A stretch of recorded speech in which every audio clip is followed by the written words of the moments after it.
right here with me, a staffer of mine from Mount Vernon, and he's here to field questions tonight. Kate, what are some of the topics you've been hearing about on social media and emails and calls to the office, so we can answer those first while we let those questions build up? Sure thing. You mentioned DOGE. We've heard from a lot of folks regarding efforts to streamline government operations. One particular area of interest has been the Department of Veterans Affairs and how care for veterans can be impacted. Can you share your thoughts on that? Yes. Thank you for everyone that's asked that question.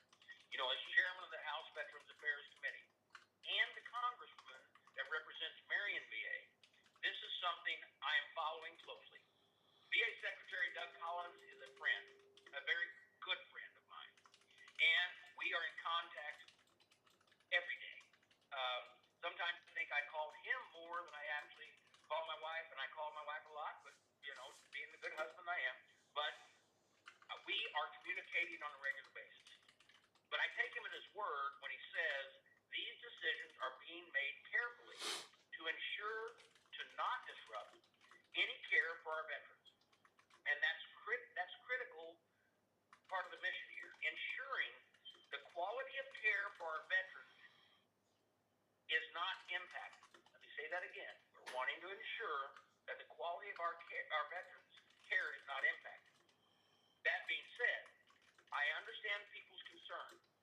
The VA has think about this, a workforce of total employees of 477,000 people. Let me say that again. 477,000 people work at the VA. It's one of the largest bureaucracies in the world. So I trust President Trump and Secretary Collins to make these decisions with great thought, ensuring that any downsizing in operation is done to improve the timely access to care so that our veterans receive the care and the quality care when and where they need it. And to make sure that we support our veterans getting the care, but we don't have to necessarily support a bureaucracy to do that. So what's next, Kate? We continue to hear a lot about illegal immigration and efforts to secure the border. Can you provide an update on that? Sure. So, as mentioned, I voted for a funding resolution today that ensures border enforcement remains funded with no reduction. President Trump supported the bill, and I was proud to support it. I've also supported and support completely completing the border wall, and voted for the Lakeland-Riley Act. We want to start tonight. Let's kick things off with a poll question for the audience. Tonight, we'll keep things simple. There's been a lot of news coverage about President Trump stopping biological men from playing in women's sports. The question tonight is, do you support President Trump's ban on men participating in women's sports? If you press 1 for yes, and press 2 for no. Press 3 if you're unsure. Once again, press 1 if you think biological men should be allowed to play in women's sports. I'm sorry. Press 1 if you think biological men should not be allowed to play in women's sports. Press 2 if you think that's fair for them to play. And 3 if you're not sure. We will share the results at the end of the call. Your response has been registered. First caller. Okay. All right, so our first question tonight will come from Pam, and she wants to ask you about solar panels. Hi, Pam. Are you on the line? Hi, Mike. How are you this evening? I'm great. Good. Hey, listen, my question is about solar panels, and I went to one of the meetings. They admit that all of the panels leak. I have an 80-acre field across the road from me. Now, that's just a small portion of what they want to put in. Small portion. But now, I worked all my life to secure my home. And now the rest of my life, I'm going to have to look out my front door right across the road at 80 acres of solar panels. Now, not to mention the toxins they give off into the air that they breathe. The wind blows, we breathe it. Gets in our water. They say they're saving the environment, but actually they're destroying the very thing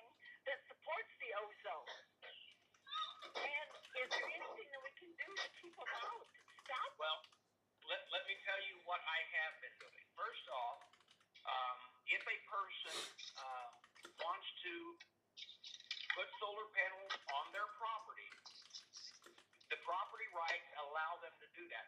We do have, and we offer tax incentives that we haven't put out there. But a lot of these big companies now, the problem is they are actually taking prime farmland out of production all over my district. You know, if you want to put them on your roof, you want to put them anywhere, and if you're not taking prime farmland out, then you know, I'm an all-in energy, whether it's coal, whether it is natural gas, whether it is wind, whether it's solar, because we need that energy for the future. That being said, let me clarify a few things. One thing that doesn't happen with our solar panels, and then I want to talk about the bill that I've got. One thing that doesn't happen with our solar panels and wind, if you are going to you're going to mine coal, or you're going to do any oil research or anything like that, you have to have a money set back to reclaim the land after the energy has been either removed or the product is no longer available or no longer viable. So if you are doing that with coal and you're doing it with gas, you have to actually put back money so that you can, for reclamation. Unfortunately, with our solar panels and our wind, we're giving a tax break up front. And these companies now are moving in, and the life expectancy is about 25 years on the solar panels. Now, if they're generating revenue for the company may go ahead and reinstall new ones. But if all of a sudden the price falls off on that energy, then you're going to be stuck with those, unless it's in your contract, with those panels not being taken down, not being removed, and the same with wind. So that's a concern that I have as we front load this and offer tax credits. Now let me tell you what a bill that I am dealing with through my ag committee. And what that bill does, it basically says that if you are going to take prime farmland out of production, I've had many constituents go, "Hey, it's my land." Right. And you can do with your land whatever you want to do. But if you are receiving money from the Department of Agriculture, USDA, for set-aside ground, for other things that farmers use to make sure that they can stay in the farm production, then you can no longer receive those credits nor the tax credits for these solar panels if you put them covering up prime farmland. Now, if it's not prime farmland, let's say you do it along the edge of the driveway on set-aside crop ground, or you do it on top of your barns, on top of your silos, on top of the roof of your house, then you still qualify. Or if you take and you put them and on your farm, and power that you generate only goes to the farm, is not being sold into the grid, then you can go ahead and get those credits. But that is the most important thing that I see with this. Like I said, I'm an all-in energy guy. The Access Live event operator has been notified that you wish to ask a question. That one, when they wear out, somebody's got to take them down. But two, we can't, when we actually are producing the food for the world, we can't be taking prime farmland out of production. Thank you so much for that question. And just so you know, we're pushing that bill. Great, thank you. We're now moving on to Carbondale with a question for Randy. Hi, Randy. You're on. Can you hear me? Yes, hi. Thank you for hosting this. My wife and I, our retirement depends on Social Security and Medicare and the insurance exchanges, and we have relatives who depend on Medicaid. And I just want to know what you would do to make sure these programs are funded adequately for individuals and also the states. I'm concerned that the states might be stuck with the hard work of cutting or whatever. Well, thank you for the question. I'm so glad you asked, because Randy, that's a question that we have got over and over again because of the stories that have been told out there. Let me tell you that the administration has been very, very clear that we are not cutting Social Security. We are not cutting Medicare. The House budget is focused on cutting wage extending the Trump tax cuts, not cutting essential programs. In fact, Medicaid isn't even mentioned in the cuts. I want you to know that. Medicaid is not even mentioned in the cuts. Unfortunately, the other side of the aisle, our Democrat friends, are putting this fear-mongering out there instead of acknowledging the real issue with out-of-control spending that's driving inflation, that's hurting working families. We're making sure the resources go to where they belong, not towards waste, fraud, and abuse. And another thing, the only thing you would ever see, or that's ever been in discussion, no language yet, by the way, I want to be clear on that. When it comes to Medicaid, now remember, Medicaid is for those people who are in need that live throughout our United States that are not on Medicare, which is the elderly, Social Security, and Social Security. So those two secure Medicaid, the one thing that's being discussed, and I think my constituents agree, unfortunately, what we've discovered is many people through certain state programs are through actually abuse of the federal program are actually using or are on Medicaid, and they're not U.S. citizens, they're illegal citizens, which means U.S. citizens are suffering because of illegals who are here. So that is the one area under discussion, has not been in any language, but under discussion. And I think that a majority of people on this phone would understand that. And Randy, I'm so glad you asked that, because I want you to know that your Social Security and your Your response has been registered. is fine. And those friends that you know that are being supported by Medicaid, they will continue to receive that support if they're U.S. citizens. So thank you so much for that question, because I hope that cleared it up with a lot of people here tonight. We now move on to a question from Courtney. Hi, Courtney. You are on the line. Hello. Courtney, are you there? Can you hear me? Yes, I can. Hello. I was just wanting to ask you what you are going to do about the VA employees that are losing their job.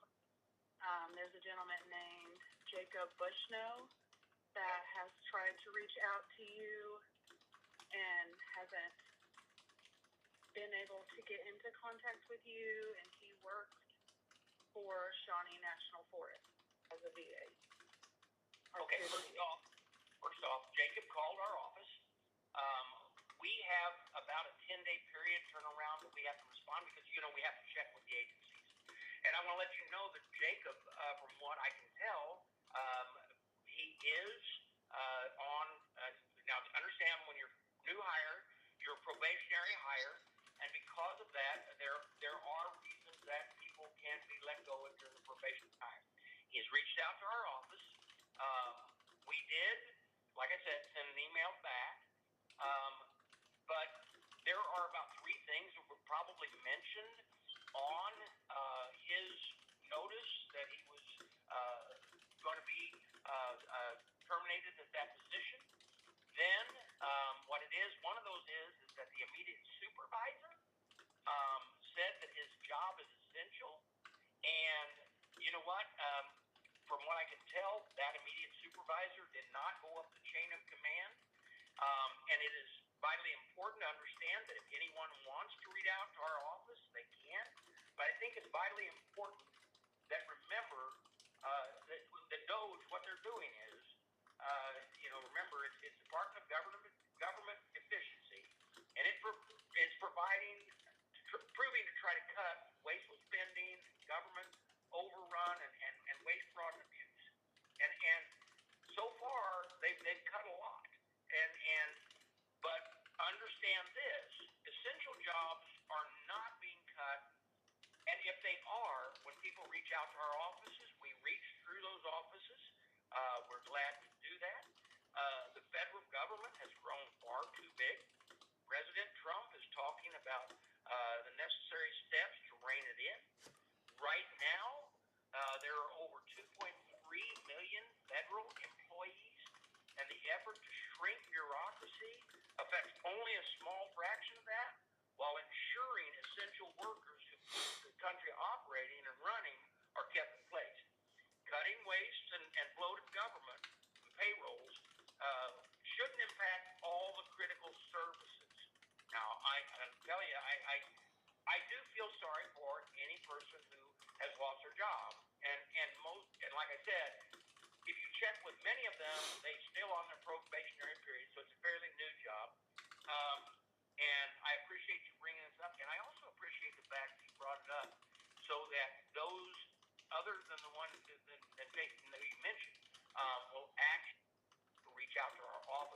we can reach out for them. So thank you for the call, and we're ready to go to another call. All right, now we move on over to Aaron for questions for Kevin. Hi, Debbie. Are you with us? Yes, sir. Oh, I'm sorry, Kevin. I'm sorry. Is that right? Yes, sir, that's correct. Okay. I have a question and a comment. My question for you is, how come we can't pass a budget? How come we've been stuck in a budget loophole since '97, and all we do is pass CRs? Okay. My comment is, my quick comment is, the easiest way to fix the VA and fix the healthcare of our nation is to put all federal employees, elected representatives, and anybody that holds an office that takes taxpayer money into the VA, and you guys will fix it quicker than anything. Okay. So let me tell you this, that you do understand that members of Congress, unless they have their own health care from some other system, are on Obamacare. So they're on a similar system, just so you know. And it is expensive in comparison to other private health care. That being said, what we did today and why we passed the CR and why I supported the CR, and then I'm going to answer your question. I first want to tell you why we passed this CR, because there's been other CRs and why we need to pass the budget, but I'm going to tell you what the issue is. I supported this long-term CR because it gave President Trump time and resources to advance the American First agenda. It keeps spending frozen whilst ensuring border security efforts and that the deportation can continue. This CR helps President Trump root out the waste and fraud and abuse in government. Congress must stay focused on passing the full American First agenda in reconciliation, and we had to pass a CR to do that, which is a skinny CR, by the way. It cuts a majority of the agency. It doesn't cut VA, it does not cut Department of Defense. Democrats are fear-mongering because they are creating chaos and don't want President Trump to succeed. That's part of it. The CR keeps Washington working for the people while Democrats play political games. Now I'm going to go back to your original question. Why do we have to keep running through CRs? Here's why. Most people believe that if the House is under the control of one party, Republican, Democrat, right now Republican, and the Senate is under control of one party, Democrat or Republican, and the president is under control of one party, that if they are all the same party, you should be able to advance the agenda. How many people believe that? You would think that's true. The House can move bills over. Now understand this, that we are a small majority and working together because of some people wanting more, some people wanting less, the arguments, and that's why we have a representative form of government. But we have accomplished a tremendous amount in this month and a week that we have been operating the House and the Senate. But here's the thing, and I'm going to explain this to you, and we have a term here, and I've explained it on these phone calls before. It's called wonky. Wonky, and this is wonky. This is knowing how and why the Senate and the House work the way they do. The Senate, so you know this, does not pass a bill with a simple majority. They pass a bill with a simple majority, but the only way they can take that bill up is through a thing called cloture, which means that they have to have 60 votes before they have 50 votes. Now let me say that again. They have to have 60 votes before they have 50 votes. Right now, there are 52 Republicans in the House, which means you have to get enough Democrats, 8 more Democrats, to vote. Now, that's what they're facing right now if this CR that we passed over doesn't, if they don't get 8 Democrats on, that is going to shut down the government. So we're passing the CR because the budget becomes even harder to pass. Now, let me tell you that the budget doesn't pass with one vote. The budget passes with 12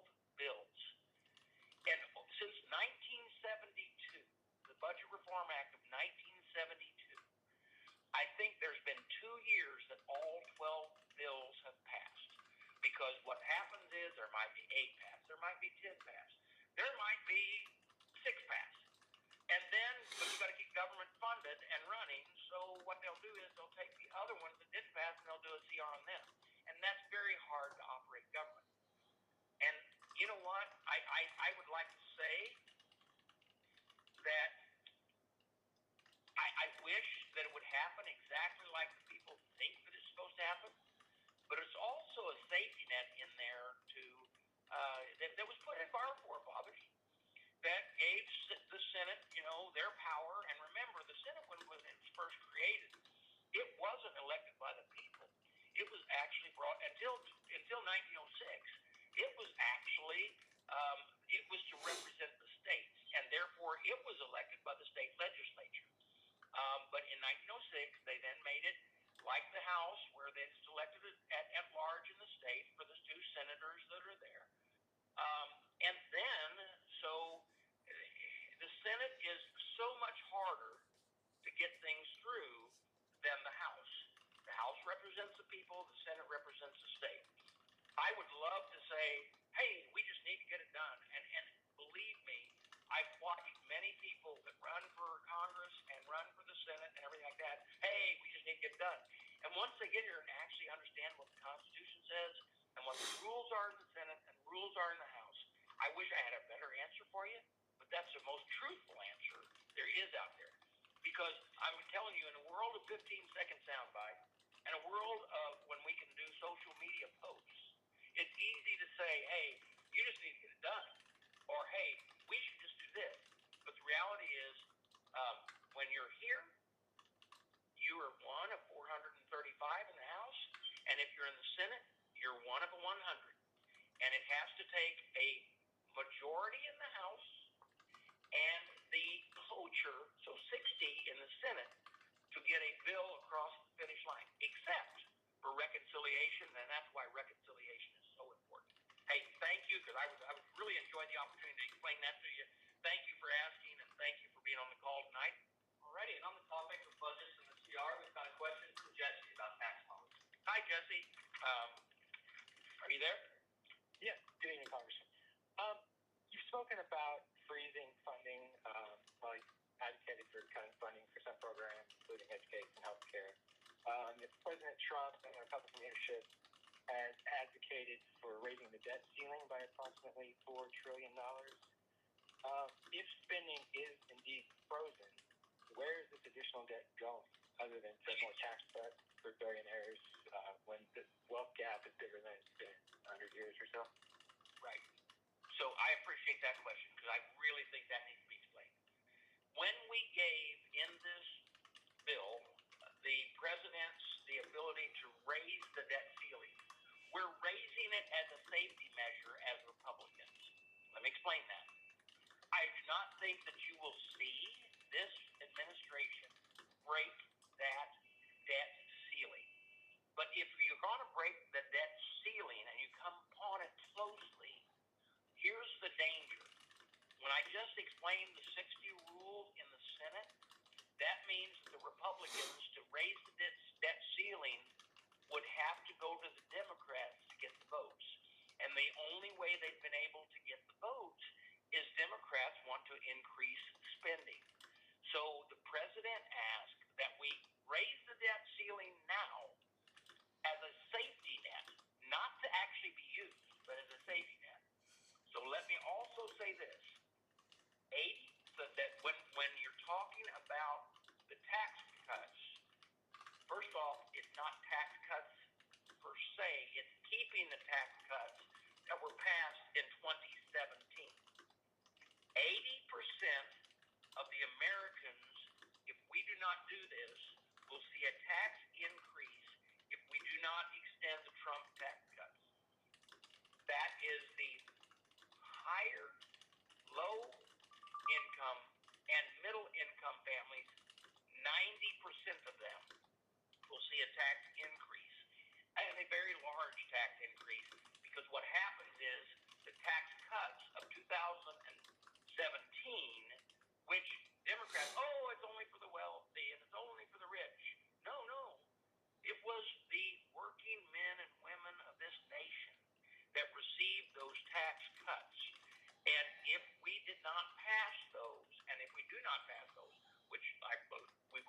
seeking reconciliation. What is going to happen is those taxes will come back like they were before 2017, which will be a huge tax increase, not on the wealthy, but on those people I just talked about. 80% of Americans will see the tax increase. So I appreciate the question on that. It's vitally important that people know and understand, because you know what? Remember, my wife and I, we own a beauty salon, and like everybody else, you go to restaurants, coffee shops, barber shops, beauty salons, and people talk, but I want people to know the facts of what really is going on. So with that, we'll go to the next question. Thank you. Right, next up, we move over to Mary. A question from Alice. Hi, Allison. Are you on the line? Yes, I sure am. Good evening, Mr. Congressman. Thank you. My question tonight is, I would like to know why you co-sponsored and voted for the SAVE Act, which, as far as I can read, will primarily affect married women and minorities and poor people. I'm just curious as to why you want to make it harder for us to vote. Okay. Let me tell you, and I'm glad you're asking that, because that is a talking point put out by the Democrats. The SAFE Act, what it does is it requires documentation to register to vote. It does not, let me say that again, it does not stop married women from registering. If you are married and have a name change due to your marriage, the bill requires, now let me say it again, requires states to have a process to register you to vote. No one wants to block married women from voting. Trust me, I am a husband of a beautiful wife. I am a father of 2 beautiful daughters, and I have 7 beautiful granddaughters. And trust me when I tell you, I not only want them to vote, I encourage them to vote, and they all vote. Well, I say that. The 8-year-old's not voting yet, okay? But all of my college-age granddaughters and those that are of legal age to vote are voting. And I am so glad you asked that, because that has been such a farce out there. Remember, what this had to do with was undocumented people that were voting and making sure that illegals don't vote. And we actually knew ahead of time to make sure that there was no question for those who are legal voters based on their marital status or anything else, that women, hey, trust me, I just rattled off how many people in my family are going to vote that are women, and I want them to vote. And thank you so much for that question. I sure appreciate it. All right, just really quick here, if I could remind everybody, if you would like to subscribe to the Congressman's newsletter to stay up to date with his work in Washington and in the district, just press *6. Can you hear me okay? I can. Awesome. Thank you. First off, I want to say that I was impressed with your solar knowledge from earlier. I am a local project developer for You petition Washington and in the district, just press *6. So that's * and then the number 6 if you'd like to keep up to date with what the Congressman has been up to. The next question tonight will come from Tisha about the farm bill. Tisha, are you there? Yes, hi, I'm here. Can you hear me okay? I can. Awesome. Thank you. First off, I want to say that I was impressed with your solar knowledge from earlier. I am a local project developer for a solar company located in Marion, Illinois. What I'm asking about tonight is the Rural Energy for America program, which is under the USDA, and it is caught up in the Farm Bill currently. So we refer to these as REAP grants, and they are funds that can be up to 50% of a project cost that are awarded to small businesses in rural Southern Illinois and agriculture. What I'm seeing right now at this time with a lot of my personal projects is the funds are not being released to the grant winners, and it feels a lot like impoundment, which we all know is illegal and isn't how our government was built. So what I'm really wanting to know tonight, Boss, is when are your fellow Republicans going to stand up to Trump about the impoundment and actually urge him to release the money that the Supreme Court has asked him to release? Let me tell you this, you're right. There's been a court case has said they need to release. We have been arguing for, and not arguing, but making sure that they know and understand how much important these grants are that are already out there. And so you know, you can reach out, and I want to make sure you do that, to reach out to our office for help with these grants. So you sound like a person that's in the know, and I thank you for that. Would you please call my office in D.C. at 202-225-5661. Talk about the specific grants that are being held up, and our office will go to bat for you to make sure we can release those at the speed that we can. But understand this, everybody knows that there are many grants, as we've seen over the last few weeks, that aren't necessarily the quality grants of these, okay? And each of the agencies have been requested to give an analysis. We will release those that are legitimate grants and that follow in with what should be done according to law. And so please, as I said, call 202-225-5661 and reach out to our office and tell us exactly which grants are being held up, and we'll work with you to make sure those come about. Thank you again. Appreciate it. All right. Next up, we've got a question from Jerome about the USPS. Hi, Jerome. You're on the line. Yes, I want to know what's going to happen with this U.S. Post Office. All of our mail goes over to St. Louis. It gets plays over there for a month at a time, and then it might get shipped. Somebody needs to do something about this post office. All right, Jerome. Let me tell you this. Our office has been working on these issues time and time again, and we're going to continue to work on it. Now, let me tell you that the Postmaster General resigned, so they're looking for a new one there. But I have met with people in St. Louis. I've met with my locals. I've met with my postmasters. I've met with my postal workers. The problem that exists is, you're right, it used to be the sorting area was in our local areas, and the bad thing is the previous postmaster, honest to goodness, even in some hearings, which I'm not in the committee of jurisdiction, I just was talking to people, when they would argue with him about what the issues were, he'd actually stick his fingers in his ears. Now that is a real problem. Let me tell you another real problem that is existing. The real problem that existing is that also what we have is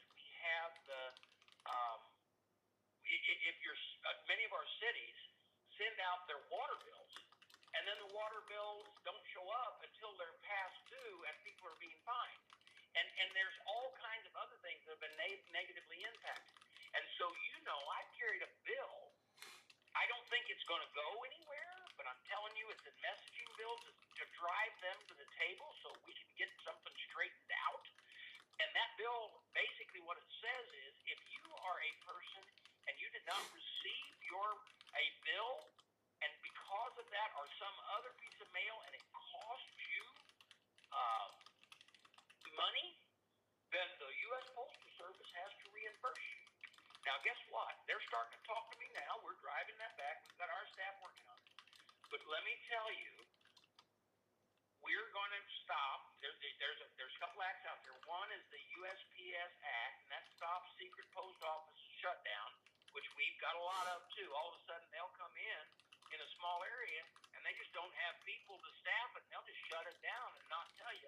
All of a sudden, if you're, and believe me, when I represent 1/3 of the state's land mass, and most of my counties in my district have more deer population than human, these small post offices are the ones that are being shut down. So we're fighting with that so that they don't have this shutdown without ever, you've got to keep the post office working. I've also got the Postal Act, which pays back those late fees that I was talking about. But there's one other thing you need to know. When we talk about all the different agencies, especially right now when you're looking for waste in government and everything like that, do you know that the only agency that is required under the Constitution is the U.S. Postal Service, that we have to provide for delivery of the mail?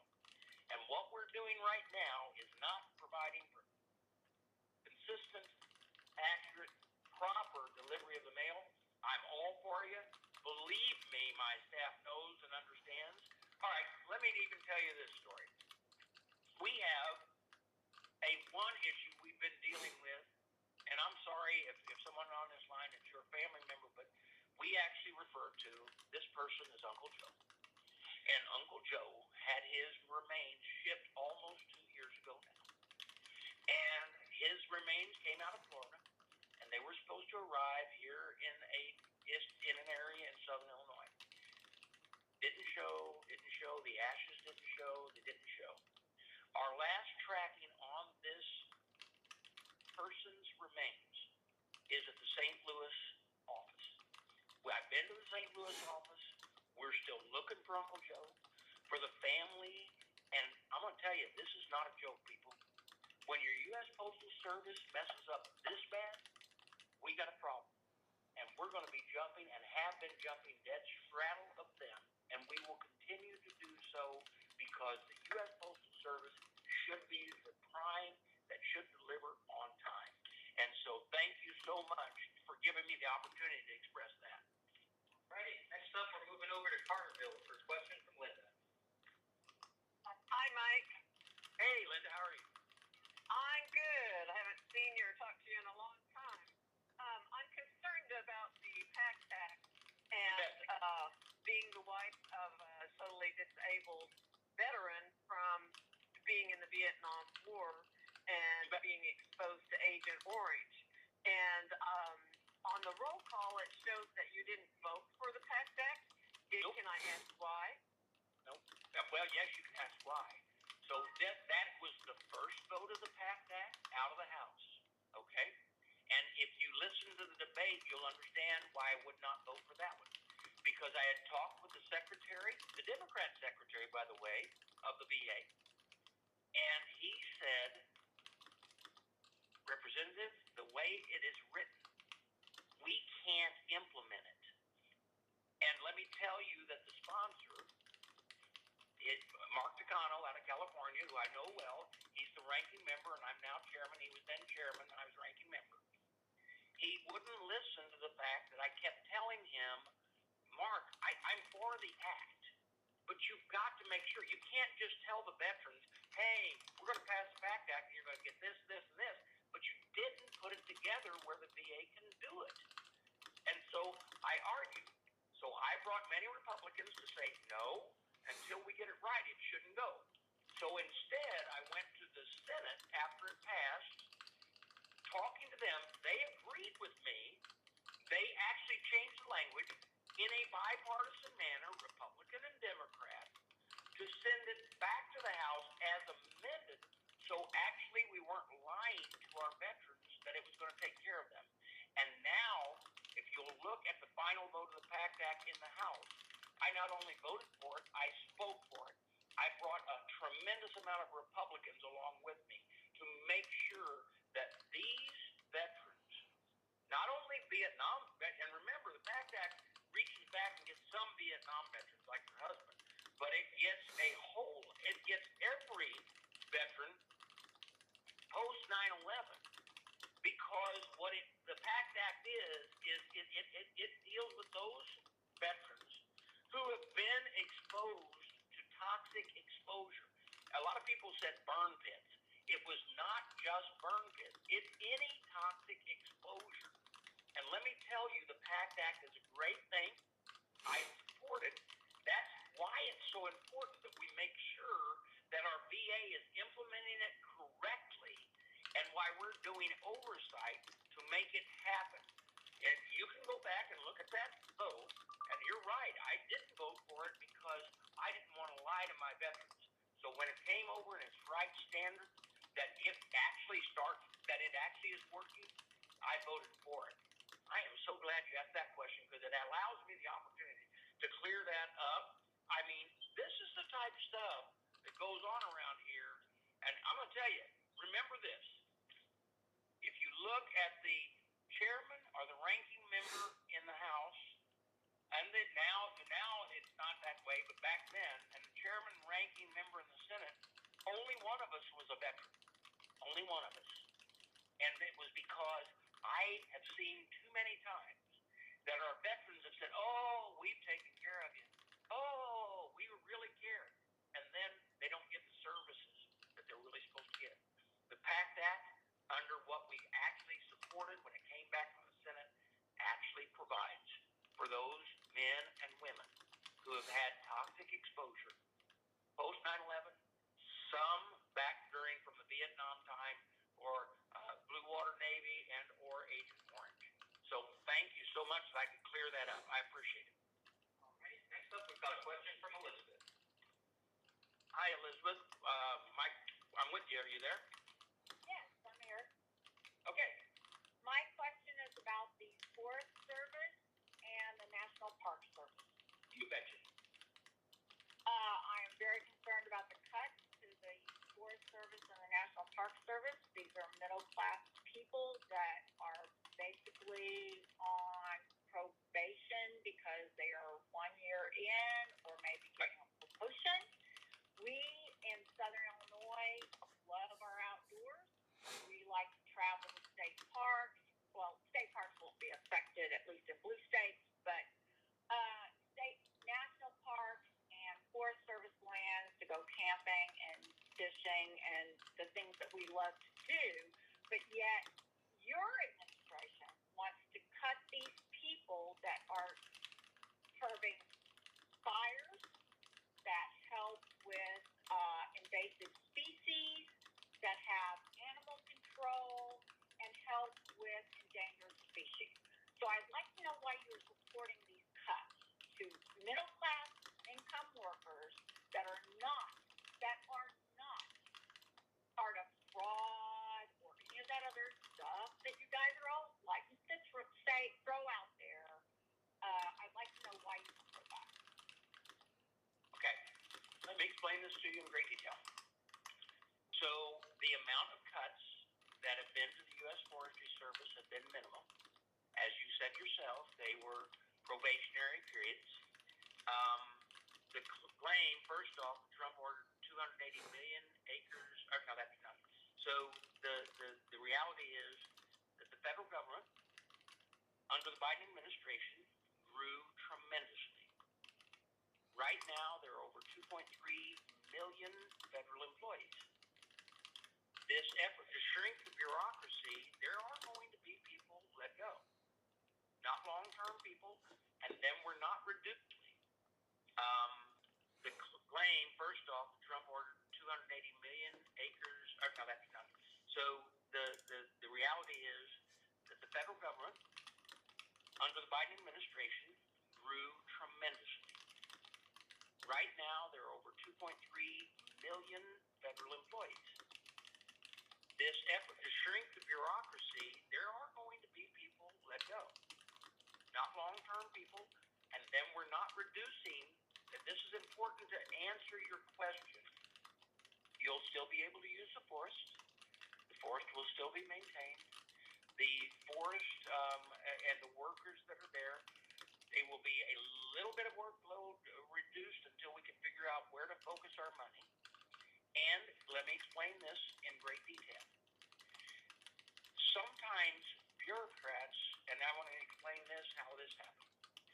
The person that is the chairman of the committee over this, Bruce Westerman, out of Arkansas, actually he himself lives in a U.S. park. And his own park office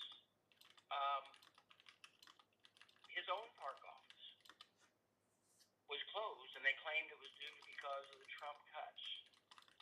Now, when he went to find out what all had been cut, come to find out, nothing had been cut. They just closed the park office so that they could use it as a lever to get the public excited.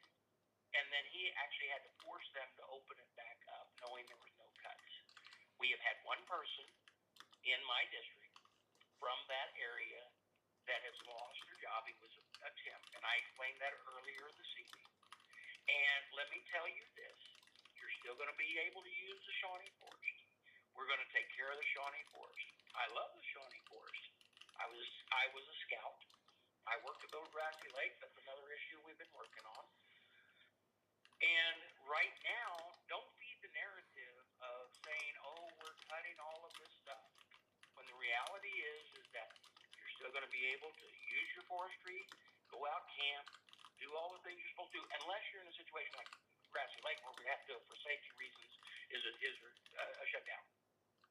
Remember, we're going to have the best we can for our veterans. We're going to serve our veterans. We're going to make sure that our veterans are covered.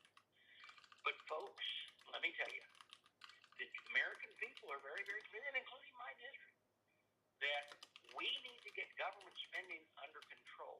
And why is that? Our long-term national debt has got to the point that we need to do something, and we can increase the GDP, which we're trying to do by bringing down regulations and on fuel production and starting to sell our natural gas like we did before, to become energy independent. Grow our GDP by bringing jobs back to this United States.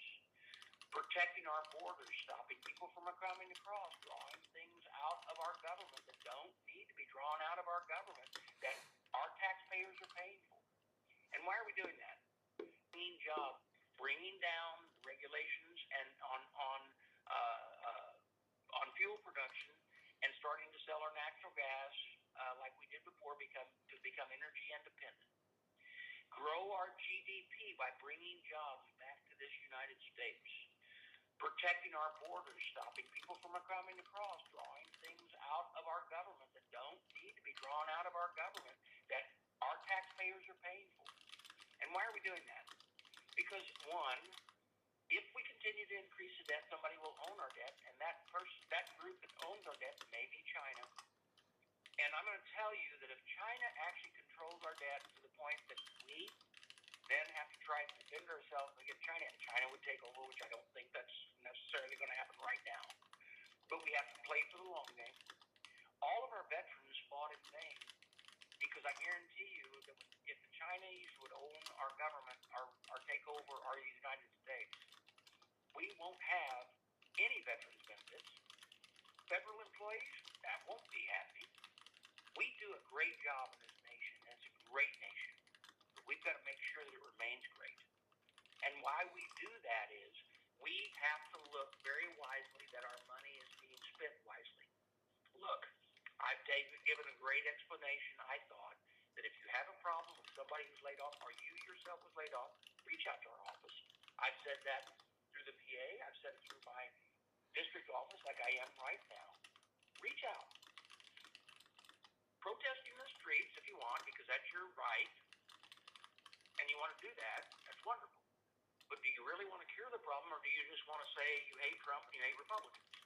Now, if that's the case, then go ahead and do that. But the rest, I want you to know and understand on this call tonight. Our office is here for you. But we're also here for your children and your grandchildren's future. Because, you know what? We have to straighten this government out.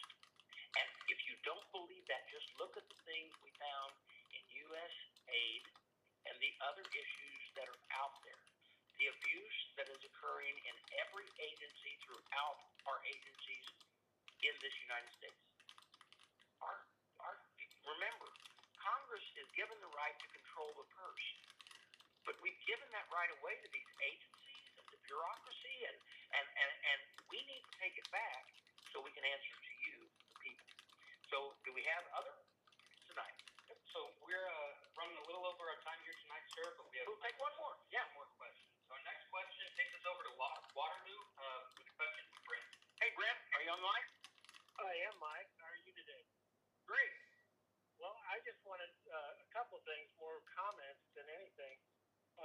One is I want to help you out with, and one of the things that I applaud DOGE for is to go in and look for fraud and waste, because as a former auditor for Medicare in the early 2000s, Medicare had a fraud rate of 17%. So that means that 17 cents of every dollar that we as Americans pay is going to fraud, and somebody's stealing it, whether they're doctors or providers of other sorts for wheelchairs, beds, or anything like that. So that is one comment. And I think that you can, as being on the inside, I can tell you that. The other comment I would like to see that DOGE would go after is that I was reading an article about a year and a half ago on the status of tax payments by federal employees, and that it is a fact that federal employees still owe almost $1 billion in back taxes.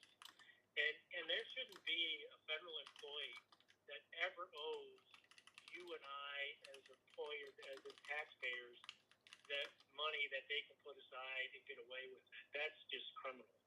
I mean, that's beyond my comprehension. And then the other thing I would like to comment on is for the people in DOGE is that there are 3 million plus small businesses in this country. My company being one and many others, and I've worked in the insurance industry for many, many years, and I know a lot of the details. But these reports that came from the Obamacare crap that's out there and administration there's probably $1 billion a year in soft costs to every small business owner to do these reports that go nowhere, that are useless. Crap that's up. My company being one and many others, and I've worked to be a federal employee that ever owes you and I as employers that there are 3 million plus small businesses in this country.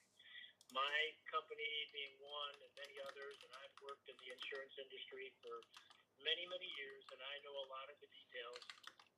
But these reports that came from the Obamacare crap that's out there and administration there's probably $1 billion a year in soft costs to every small business owner to do these reports that go nowhere, that are useless.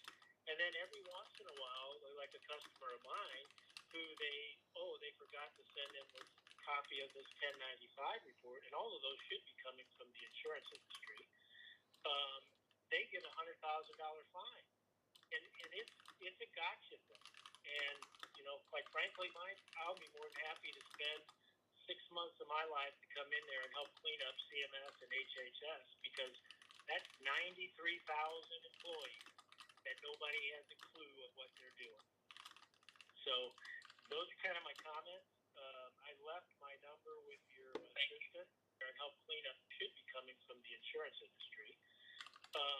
They get a $100,000 fine, and it's a gotcha thing. And quite frankly, Mike, I'll be more than happy to spend 6 months of my life to come in there and help clean up CMS and HHS, because that's 93,000 employees that nobody has a clue of what they're doing. So those are kind of my comments. I left my number with your assistant, and again, I'd be more than happy to talk with you or to anybody that come in and help with that CMS and HHS. But again, the fraud rate in Medicare is 17%, and that was 15 years ago. And the fraud rate in Medicare, because states are even more pathetic about who they're doling out money to, is even higher. So those are important things for us to be addressing. So I don't really have a question for you. So I'm just, I appreciate your input, and this is the type of comments that we're getting. I mean, we get the other side too, and that's why I'm so glad. First off, thank you for calling in tonight. So just so you know, we went a little over time, but I'm glad to do that. Few things that we need to do to bring up the housekeeping, so you know. On our poll tonight, should biological men play in women's sports? 77% said no, 15% said yes, and 8% was unsure. Now, let me also say this. If you want to get our newsletter, all you have to do is hit star 6 to subscribe. So we're pretty well percent said no. Few things that we need to do to bring up the housekeeping, so you know. On our poll tonight, should biological men play in women's sports? 77% said no, 15% was unsure. Now, let me also say this. If you want to get our newsletter, all you have to do is hit star 6 to subscribe.